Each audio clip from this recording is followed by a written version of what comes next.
you could tell, up-and-coming band directors, one thing to help us, what would it be? And it's a combination of two things. One is be the best musician you possibly can be, and then keep learning, keep growing, keep coming to conducting workshops. So now what do you do? And this is up here, I don't know whether, how many belong to this? 1, 2, 3, 4. Nice going. Then you know what I'm going to say. I mean, the Berlin Philharmonic, if you could be coached by somebody the rest of your life who was the ultimate conductor and players and so forth, sitting right beside you saying, do it this way, listen to this, listen to how we play this. How good do you have to be on your instrument to play this? If somebody was with you all the time like that, how would it be? Unbelievable. And you could do that through this. So what you need to do is subscribe to the Berlin Philharmonic online. It's called the Berlin Philharmonic Digital Concert Hall. And they do great work video-wise and audio-wise. And so if you go on, if you just Google Berlin Philharmonic and then scroll down like I did to find Berlin Digital Concert Hall, and then you'll get to something like this. I haven't logged in yet, so it's like,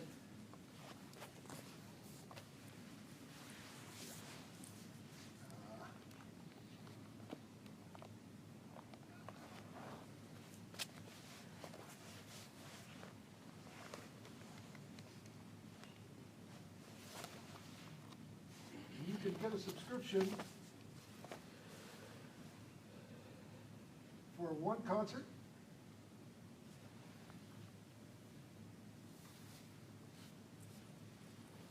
for a week, for a month, for a year. Now, of course, it costs more for a year than it does for a week, but you get more. And it's about, I'd say, $120 for the year. And then it has you access to whatever they have. And they have, which I think is the best asset of all, they've got the archive of the Digital Concert Hall. And in that archive are about 160 concerts, maybe more now. Anywhere going back to Von Karajan and the most recent ones. And they have it listed by conductor, composer, soloist, genre. I mean, so if you were to say, okay, here are the conductors. And then the numbers beside the conductors are the amount of concerts in the archive conducted by that particular conductor. So in my estimation,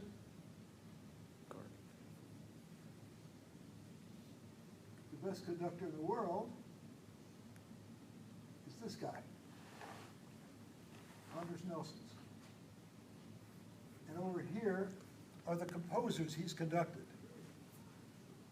So one night, after I got this, I had no idea who Anders Nelsons was. And I thought, I want to listen to some Strauss.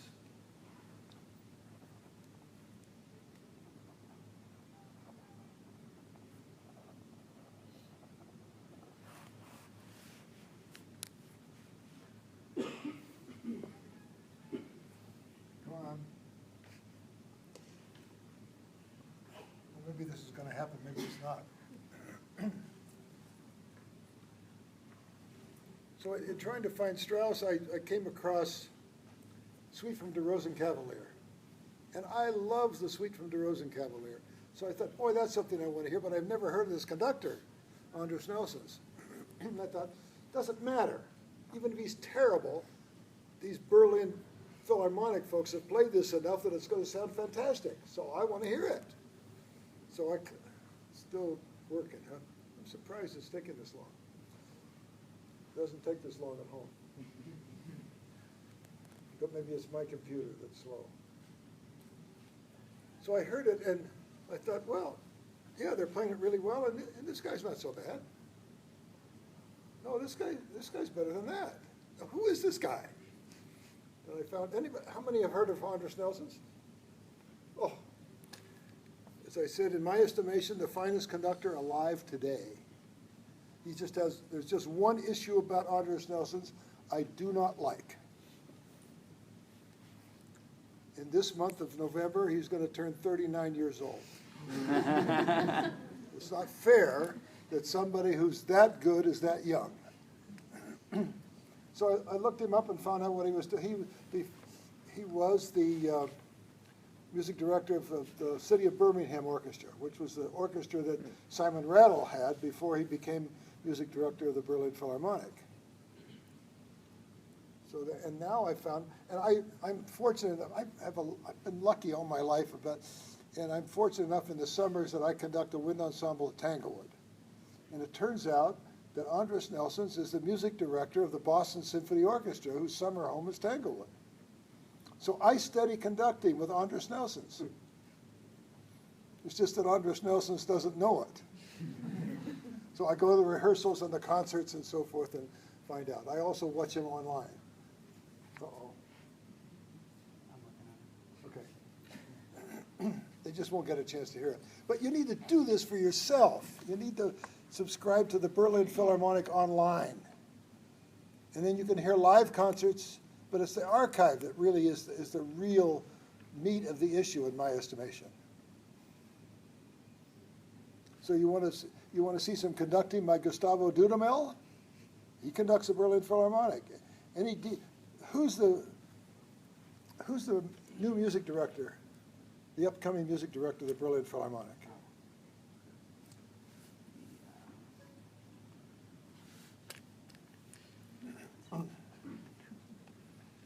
Who's the music director of the Philadelphia Orchestra?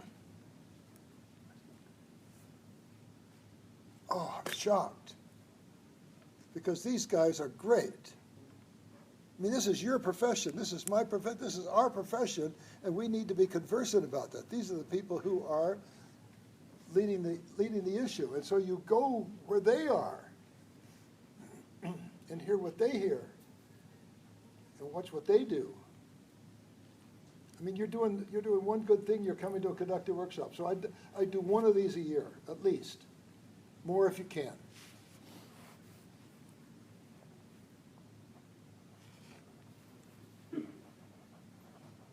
How you doing? Still okay. Okay. So, have I said enough about the Berlin Philharmonic online? You getting that message? And it's the same whether you're teaching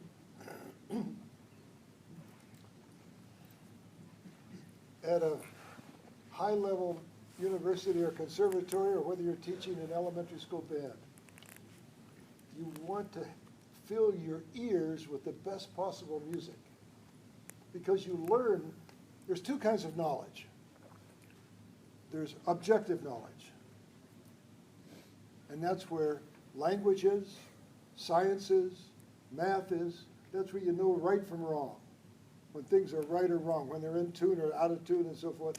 That's the objective knowledge. Then there's also something called intuitive knowledge. That's when you sense it's right. How do you know that the saxophone is playing with a really great sound? You've heard a lot of really great saxophone sounds. That's how you know. So that's why you listen to the Berlin Philharmonic. You hear great sounds. So you've got to fill yourself with what I call informed intuition. You keep informing yourself about what's really good. And it isn't just band music. I hardly ever listen to band music anymore. And it's not because I don't like it, I love it. The problem I don't listen to it is I know too much about it. I know that when I look at a score and I see that there's a unison between piccolo, oboe, and E-flat clarinet, that we're going to have problems. So I wait till that, and I go, oh, they escaped that one. And I don't want to listen to music wondering how they're going to negotiate the next problem. So I listen to Schubert piano trios, and one of my most favorite recordings is a recording of the 4 last songs of Strauss with Jesse Norman and the Gewandhaus Orchestra. It's fantastic recording. So you fill yourself with that intuitive sound that will tell you that your intuitions are right when you go after something in a rehearsal. Without that, you can't do this objectively. It's different from math and science. And that's good. Everything's right with math and science. And I have a CPA who I respect a great deal, who does my income taxes every year, and he's with the numbers, he's really right. And he loves doing the numbers, and he loves being correct. But he'd be a terrible musician, because that's not where music lives. As I mentioned the other day, music comes in two parts, the objective part and the subjective part. And the subjective part, I hope, is where you want to live. And there's two ways of rehearsing. You're rehearsing to get things right, or you rehearse those things that aren't right because they're interfering with the music. So you rehearse the music, and then something happens with the intonation between the piccolo and E-flat clarinet and so on. And so you have to rehearse that because it's interfering with the music. You don't rehearse that because you're rehearsing that to get it right. It's a whole different psychology of why you're doing this. And you've got to live on this other side. You've got to live on the intuitive side, the music-making side. And if you are on the other side, the problem is that bands have gotten a lot better in the United States in 100 years, primarily because of contests. There's only one thing wrong with a contest: it doesn't evaluate the right things. I take that back. It doesn't evaluate enough things. It evaluates the objective, correct things. So if you play exactly what's printed at the right tempo, in tune with a good tone in the right place, precisely together, you're going to get a 1. And that's not what music is about. So there's no judge at a festival who's judging the intuitive depth and substance and significance of the music making. I wish there were. That was one of the suggestions I made during those Texas talks I made about how to improve festivals. It was at the time when people started to walk out of my lecture. Because that's what you need. You look around the room and you don't see a lot of older band conductors. Why is it? It's not because they know everything. It's because they're not here. They're not in the profession anymore. Very few. Name me the active band conductors who are over 60. You start maybe get the people on one hand, and are they still vital and committed and enthusiastic? And it happens mostly because they haven't been dealing with the music part of the band world. It's been all the other things that are necessary. So you get consumed by the minutia. So my philosophy has been, write this down, memorize this. If you want something done right, have someone else do it. I grew up with the fact that people kept telling me, if you want something done right, do it yourself. And I used to do it that way. But I found that if I asked somebody else to do it, and I could pick that person, that I am free to do the things that only I can do. I'm the only one that can study the score. I'm the only one that can bring music to the rehearsal. Nobody else can do that. And so, and the other thing about time management, I'm sort of spraying the room with a lot of different things here, I realize, is that your time is eaten up by things that are the most immediate. This form has to be turned in today. this has to be done now, you need to get this done, you have to order the buses, you have to meet the band parents president, and all those things have to be done. So you do those things now. And you don't have to study the music. Nobody's telling you you have to study the music now. And so you put that off. And then you put it off. And then you put it off. And I used to do that until I realized I was doing it. And then I started assigning. The first hour of every day was study time, and nothing would interfere with that. Now, sometimes the first hour had to be from 5:30 to 6:30 in the morning, because we had sectionals beginning at 7, and the marching band began at 7:45 until I was smart enough to talk to the athletic department at my high school. I talked to a coach and I said, Coach, I need to have you assigned to my band period so that you will be the physical ed teacher of this first period band. And I'd like to use band rehearsal for the marching band rehearsal. But we need somebody in the physical ed department to be the phys ed teacher so they can get phys ed credit for the marching band. And they bought it.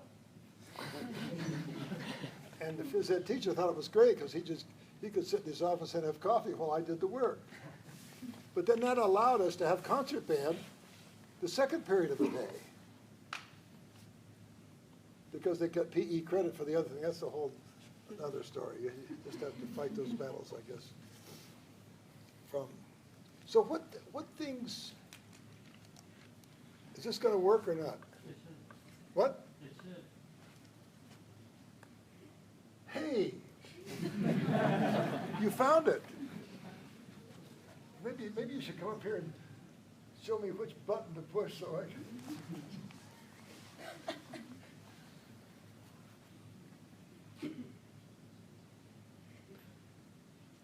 No, it's not the Alpine Symphony, though.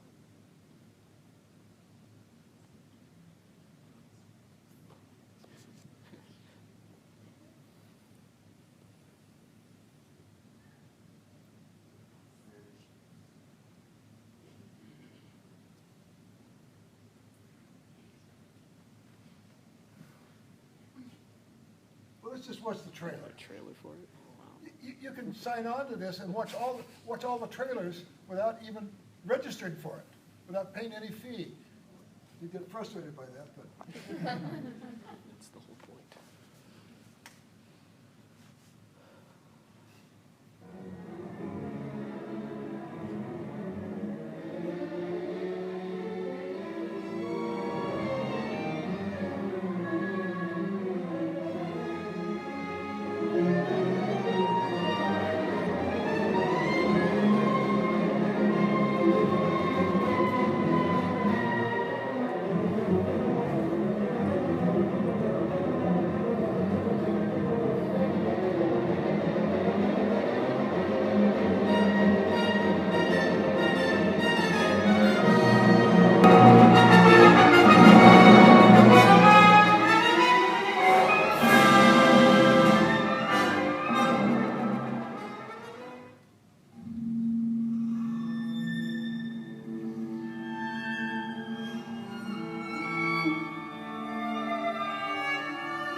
Anyway, enough of that. But it can get to you. So just do it. If you want advice from me about one thing to do that. And you can hear the kind of sounds they're playing. You can hear the quality of playing. The conducting is one thing, but it's the music making that's going to change you. That's the big deal. So conducting. What's the difference between conducting at the most advanced level and conducting at the moderate level? It's what you conduct and what you don't. It's knowing the difference between when you're needed and when you're not. So if you're giving them instructions and signs and conducting continually, they won't have time to listen to each other to make the best possible music. Remember I did Michigan Band did a 100th anniversary of the Michigan Band tour. And so we played several concerts and we ended up in Carnegie Hall. And I was conducting a number of pieces, and I thought in the middle of conducting this one piece, I thought, man, this is sounding so great. I don't want to get in the way, because all the players were interacting and making music together. So I knew that there were certain places where I was going to be needed or not needed, and I was trying to sense where I was needed and not needed. And so I was there when they needed me, but not there, so they could play together. And the same thing happens in my 6th grade band. When I was walking in and around them, like I told you this morning, was walking in and around them, giving little private lessons all the time. And they were staying together on their own because they were listening, not because they were watching. And by and large, your group stays together hopefully more because they're listening to each other than they're watching you. So if you keep saying you're not together, watch more. I think you're in the wrong category. And the conducting gestures that I think are the most important are those that are outside the beat pattern. So if you find yourself repeatedly conducting patterns, by and large, people aren't going to be watching you, because if they look up and see the same thing continually, they just will automatically think, I don't have to watch. And then you start talking to them as you're conducting visually, and then you can stop and say, listen, trombones, I was shouting at you visually, and you didn't respond to me. Because what you want when you give them something, you want to feel and hear a response. Because it's a conversation, as I mentioned earlier. The conversation is, here's what I want. They say, is this what you wanted? And then you respond to that, and it's a back and forth issue. If you want a better rehearsal, I would get off the podium and walk around within the group. Now, you're going to have to know the music really well to do that. And then start coaching them. Instead of beating time, say,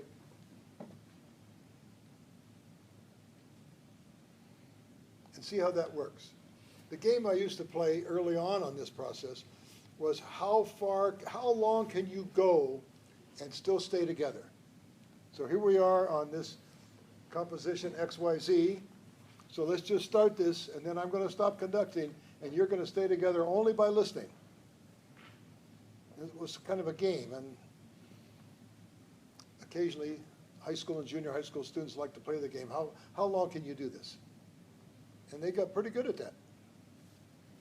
And then when they would falter, I'd say, well, if you listen to the trumpets who are going and just stay with them for this section, they're almost giving you a metronome back there. So then you need to listen to the tubas here, and you need to listen to the snare drum here, and so on. So it's the listening aspect constantly that is going to make the difference between good and really good. I want to leave a few minutes for your insightful questions, except from you. Got two troublemakers here in front. So what are the burning questions? Yes, sir. So my biggest thing, we talked about just listening and not conducting as much. How would you go about developing that skill in like their band group to be able for them to do that? Well, just like I said, I would start, with this game of how long can you go without my conducting you? How long can you go just by listening?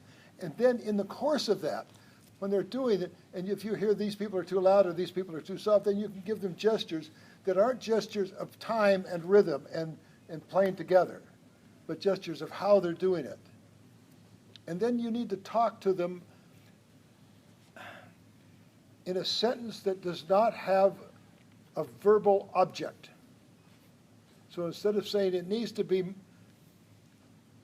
more aggressive, or it needs to be louder, or it needs to be whatever the object of the sentence is, you can just put in, it needs to be more, and what I'm hearing is it's too, and start using gestures instead of words. Then they'll learn your gestures, they'll learn that they have to respond to your gestures and what your gestures mean, and it takes a while to do this. Suddenly there's not going to be a transformation immediately from one to the other. But I would try that. I mean, just start down this path, and I would let the players know that you've been to a conducting workshop and there's some things you want to try. That's going to be it's going to tell them a couple things, that we're going to try to develop more in this area, and it's also going to tell them that you're continuing to learn. And it's going to be an example for them to continue to learn. Good question. Yes, sir.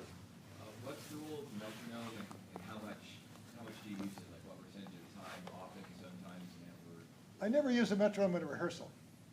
I have a metronome with me when I'm studying a score. And I will turn on that metronome while I'm studying the score. And that doesn't mean that I'm following the pulse of that through the score. It'll just be kind of in the background going tick, tick, tick, tick, tick, tick, tick, okay, so it's going tick, tick, tick, tick at 132 or whatever that tempo is. And that's pretty close. And then I will study the score for that, because that metronome sound will infect me with that piece. So I will feel that speed, even though I might be studying, what is this chord here and this and how does this go, and how do I want to design this phrase and so on. But the tick, tick, tick will be in the background, and so it will be part of what I'm doing. So that's how I use a metronome. With a tuner in rehearsal, I will have somebody, whoever's tuning the band, I'll have somebody with a tuner each time, because I want the same tuning pitch every day. I don't want to hear, 440 one day and 444 the next day and so forth, because then people are at sea as to what the center of the pitch is. Because people, when they're really getting it in terms of rehearsing, they're searching for two things: the pitch center and the rhythm center. So they're searching for those two things, and if we can start out in tune, that'd be better. The first things I used to do with my high school band every day was a chorale. The chorale, I think it's still published. The chorale book we used was 16 Bach chorales arranged by Lake, and we memorized number 9. I liked number 9 a lot because it was in minor, and I felt I could elicit better sounds with minor chords than I could with major chords. I know it's kind of stupid, but I felt that's what happened. And then with the marching band, we would march at the beginning of the rehearsals to number 9 chorale, because it seemed to elicit the best possible sounds from the marching band. But then in memorizing number 9, I also had them, what was that? Thunder? Voice from above. 1812. What? I said number 9. Yeah, we memorized number 9, and then we would often, not in marching band, but in the concert group, we would play number 9 with our eyes closed. So then they would have to move and so forth, and it's amazing how better you can hear with your eyes closed. And so it really helped the intonation of the pitch center and the sound of the group when we did that. But I spent some time every day on that chorale, and I would try to increase both ends of the volume. with the idea that we were going to increase the volume of this chorale to the point where it stopped being the very best sound and started being too intense and too strident. And people would start playing too loud and they got too edgy in the sound. And then we said, so let's hear that chord again with no edge at all. No, I'm hearing some edge back there. Once again. So they got the idea of how loud they could play, and then we tried to raise that continually. And we did the same thing lowering it. How much energy can you play with when you're trying to play pianissimo on this chord? Yes, sir. When in your career did you realize and internalize the tactile feeling of the connection between ensemble and your baton? Like the reaction that you knew that connection and engagement was being made? I don't know. I don't know. That's my best, most honest answer. I know you have to feel that. But I also know that as I grew as a conductor and the better ensembles that I conducted, the further behind the pulse those ensembles played. And the problem with you and me as we start out, we've been a player for a lot longer than we've been a conductor. Therefore, when we play with somebody precisely, we play exactly with them. So it becomes ba, ba. But if you hear the Berlin Philharmonic, well, let me back up one personal statement. I was a freshman at the University of Michigan, and they had something there called the May Festival, in which the Philadelphia Orchestra would come to Ann Arbor, Michigan every year for 3 or 4 days of concerts. It was just great. And Ormady was conducting, and I went to the first concert, sat way up in the balcony, with great seats up there. And when he gave the downbeat, and I remember still the Egmont Overture of Beethoven, when he gave the downbeat, I thought something had either happened to them or happened to me. Because he gave the downbeat and nobody played. So it was ba, and between there and ba, I thought, because I was used to play with my high school band, ba, ba. And the better the group and the longer they've been together and the more mature they are, the further behind. And that's an asset. Because they can see everything the conductor wants. Because if they play right with you, they can't see what your ictus is. They have to play with it.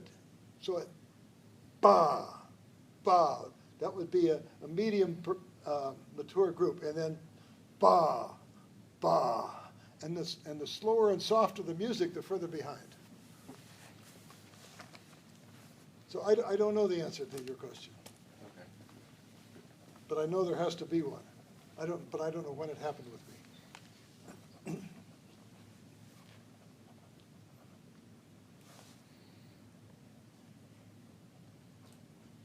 Would you suggest that, so subscribe to the Berlin Philharmonic page and the access to the library, with younger students, would it be a good idea to have those concerts playing, say, before the ensemble began warming up, just so they can get an idea of possible sounds that we want to achieve, things of that nature? I think your basic premise is absolutely right, but I wouldn't do it that way.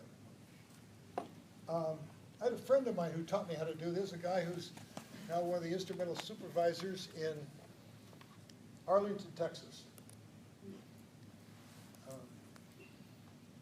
And when he was teaching high school band in Texas, he provided for all of his players a CD of idealized individual sounds.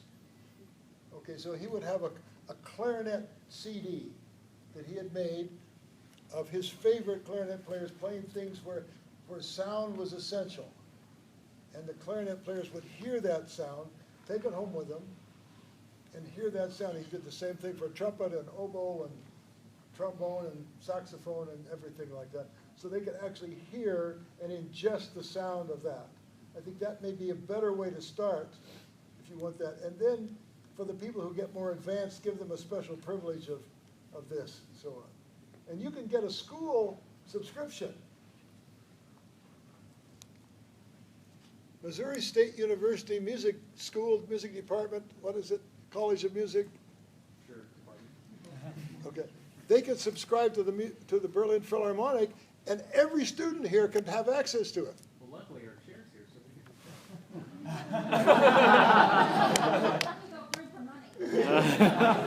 just. Actually, it doesn't cost that much, and it's for everybody to have access to it. You do it through the library. That's where it's done, and maybe through the central library. I don't know the details of that. We may already have it through Naxos, because we do It have could. that subscription. You could have, but then you'd need to sort of let the students know how to access that. We can do that. Yep. So what else? Yes, sir. Did you ever take rehearsal time to teach the theory of what you're playing to? Absolutely, and I did it on Persichetti because it's so cool. The bitonality of we were doing. When I first started doing that, the band wasn't good enough to play divertimento, so we played pageant. And it's really bitonal throughout.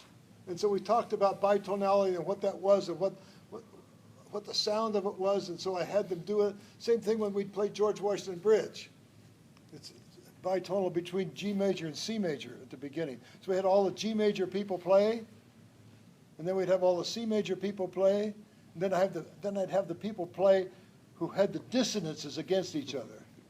And so they could hear what the sounds were and how that sound was achieved. I mean, it depends on how much time you've got and how much interest there is on the part of the students. But if you say, man, this is really cool, and wait till you hear this, they're more likely to get engaged in that than if you say, I want to instruct you in the theory of the...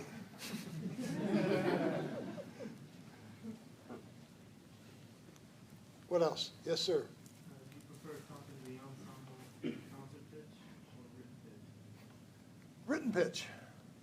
Written pitch. Well, I would, if I had my druthers, I would really like to have two scores.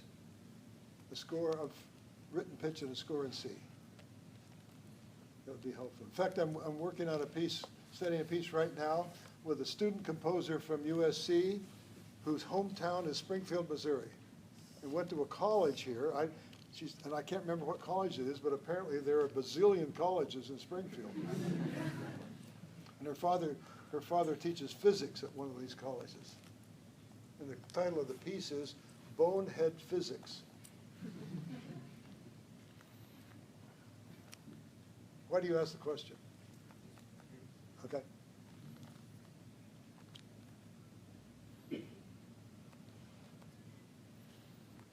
No other burning questions? There are no, dumb questions, so. Do you have any questions? No, I'm sorry, I didn't mean that.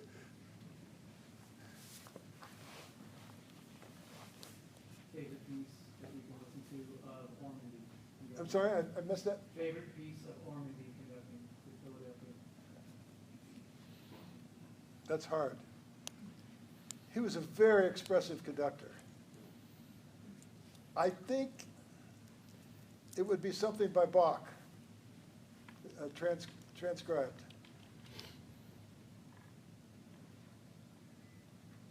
But Respighi comes to mind also. I used to sneak in the back for the rehearsals of the Philadelphia Orchestra.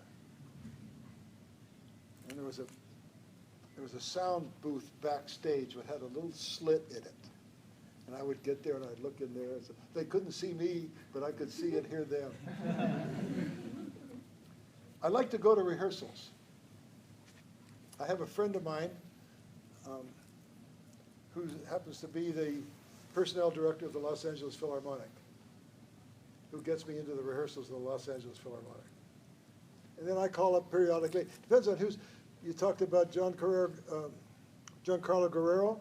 He's conducting the Detroit Symphony this next week. I'm going to have lunch with him. I'm going to go to his rehearsal. But I called up the Detroit Symphony office and said, I'd like to come to the rehearsal, and so they let me give me permission to go to the rehearsals. Rarely have I ever heard anybody turn me down for that. I had and this will be the last comment because I know we've got to go. I had a student when I was teaching, a young teacher at Long Beach State. I was the #2 band director there, and I just started a college job, and this saxophone player, who was almost as old as I was, said something to me that I took right, fortunately, but you'll know that I had a chance of not taking it right. He said to me, "You should take conducting lessons." Instead of saying, "What's the big idea?" I said, "Well, who would I take from?" And he said, "Well, Zubin Mehta is the music director of the Los Angeles Philharmonic. Now I'll take from him." So I thought, okay. So this is before cell phones and all that. So I wrote a letter to Zubin Mehta at the LA Philharmonic saying I'd like to take conducting lessons. And I got a letter back. Not from Mehta, but from the assistant to the assistant's assistant, saying, "Mr. Mehta does not give conducting lessons. Thank you for your inquiry." And I said, well, then I wrote back and I said, "Well, can I come to a rehearsal?" They said, "Okay, which rehearsal?" So I said, "This rehearsal." And then after I went to that rehearsal, I said, "Well, can I come to another rehearsal?" And then another rehearsal. And then can I find out what's being rehearsed at these rehearsals? So they said, "Okay, you can come to any rehearsal and we'll give you the repertoire schedule that we're giving the orchestra, so we don't have to, we don't want to be bothered by you anymore." They didn't say that, but that's what they meant. So then I started going to the LA Philharmonic rehearsals and saw Ormany rehearse, and certainly Zubin Mehta and a number of other people. And so I studied conducting with them. And again, they didn't know that I was studying conducting with them. And I still go. Whenever I find that there's a uniquely wonderful music maker rehearsing the LA Philharmonic, I go to the rehearsal. I've seen rehearsal of Dudamel many times. He has an ability that I wish I had, and I don't, and I wish I did. And that was he can hear, he can express with full emotion while hearing objectively. And I have difficulty with those two things, going on simultaneously. I can do either one, but simultaneously hearing objectively while being emotive is hard for me. Well, is that enough? John, you're telling me? Well, I mean, we can go on, but I mean, I thought you wanted to stay on schedule. But Can we thank Professor Reynolds?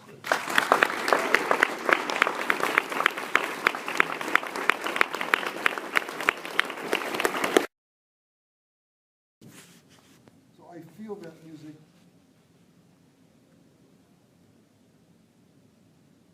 I suppose this is hard to explain. There's a book called What to Listen For in Music by Bruce Adolph. Worth reading. And it's a short book and you could read it probably in 20 minutes, but don't. Read it a page at a time and think about it. And there's one page in there, and this is an approximate quote, and it's pretty close to accurate. It says, "What others do, an interpretation is what others do. What I do is the way the music was really meant to be performed." So you have to think that. You have to think this is the way this music really should be. And not like, my other example of this is I did a workshop in Texas. I did a thing in Texas that somebody invited me to Richland College. You know where Richland College is? Well, it was a pre-festival event. So bands would come and play their festival music, and then they brought in some foreigner from a long way away, and that year it happened to be me. And I would listen to the groups play their festival music and then make suggestions or hopefully improvements in how they were doing it. And this one group came in and played the Academic Festival Overture of Brahms, arranged by Hinesley. And normally when groups came in, I had a notepad and I was writing down things I really want to do this, I had to cover this, and I need help with this, and so forth. And as this group played, I mean, it sounded great, and I wasn't writing anything down. And at the end of it, I had nothing written down. And I just said to them, "There's nothing I can add to what you're doing that will help you play this any better. It just sounds fantastic. So in the time we have left, why don't we just explore some other ways of looking at this piece?" This was an old college song that Brahms wrote for his university, And there are different ways of looking at it. So we did that, and they kind of got into it, and I got into it, and we had a really great time exploring some other interpretations. And as the group left, the conductor came up to me and said, "You should know that you were tampering with the George Zell interpretation." What that said to me was, it wasn't his interpretation. He had mimicked somebody else's interpretation. Don't do that. For better, for worse, it needs to be your, you can listen to all those, but then make up your own mind about what it is. Because he had taken this retired here and this balance here, and he brought out the horn here, and he did this, and it was all great. I mean, he did it magnificently, but my Aunt Gertrude, who I love dearly, been gone a long time, she used to love painting by the numbers. So you got this painting and you'd have these numbers on the painting, and so, you know, this would be light green, and underneath it would be dark green, and then underneath that darker green, and so at the end of that she painted a leaf. But she knew she wasn't painting a leaf, it was kind of just advanced coloring. And she knew that, but she loved to do that. Well, this was the same thing with that piece. He painted this piece by the numbers, by the George Zell numbers. So just don't do that. That was a moment in my life I'll never forget. How good that group could play and how zero music there was being played. I don't know how I got off of that.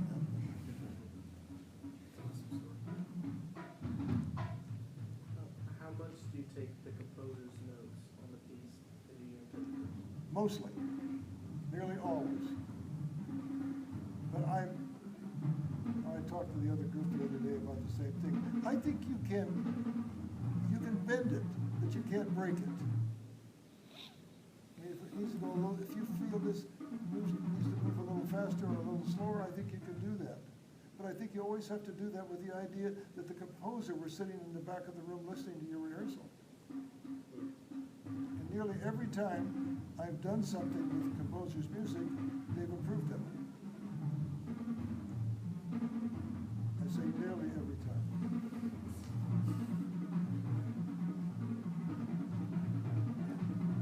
Now I see what you mean by this next word. I think Snow went around to go tell him, knock off the record. Do you compose? Sorry. I used to. When I was a grad student, I wrote a few pieces. And then I got a few players together and heard them, and I thought, I'm going to spare the world from this. But on that same kind of subject, I think we should hang out with composers. Composers look upon music differently from the way we do. Composers look upon music as the music. That may seem like we do too, but we don't. We look upon music as how it's performed. Is this good enough? Is this the right tempo? Is this the right ingredients in the music? But the composers look upon this as actual music. So if you hang out with composers, you kind of get that idea from them. And because of the way they talk and the way they interact, and the way they respond to, well, I heard this piece the other night, and this, and isn't it great how, you know, Tchaikovsky did this with something, and Stravinsky did this with something. So the answer to your real question is no. I don't compose. I've thought about it again, but I don't have the courage. It's like working on my house in a structural way. I've got higher standards that I can achieve. So I'll pay somebody else to do that. And I'll play somebody else's music. I just can't do it myself. Wish I could. How often do you conduct in performance off a score? Like, do you ever memorize scores for the performance, or do you usually have it in front of you? I most often have a score in front of me, nearly always. And sometimes I don't even look at it. And most often I don't set out to memorize a score. often it happens over the course of studying it and performing it and so forth, it just becomes a natural course of things. Or if I find that I am 90% there, I might spend the last 10% and study the parts that I don't know. So I do ligature posy from memory most of the time. But in the third movement, I always have to go back to that and think about how these sections fit together and what the time structure is in here. And I'm doing at Jamie Nix's, I'm doing another conducting workshop in Georgia later this month. And I'm conducting profanation. Well, the problem with conducting profanation is two things. It's got an exorbitant number of mixed meter time changes. And it goes really fast. So you're going to spend all your time turning pages. And so I set about to do that from memory a year or so ago. And then I did a lecture and a conducting session in Sydney, Australia for the band conductors there. And part of it was they wanted me to conduct profanation. Now what happened before my wife and I went there a couple of days ahead to get settled, and what happened was took a side trip to the zoo, and I fell down on uneven pavement and broke my elbow, my left elbow. Like there's still wires in my left elbow. I mean, it works fine, everything's fine now, but I had to come back and get real. So I went to the hospital, I'll shorten the story, I went to the hospital, and they said we can do the operation, but if we do the operation here, you won't be able to do anything you came here to do. Or we can immobilize it, and you can go back home and have it done back home if you do it within 2 weeks. So the bones don't start to set too much. So I opted to have them immobilize it, and I went on conducting. Then I was supposed to conduct profanation.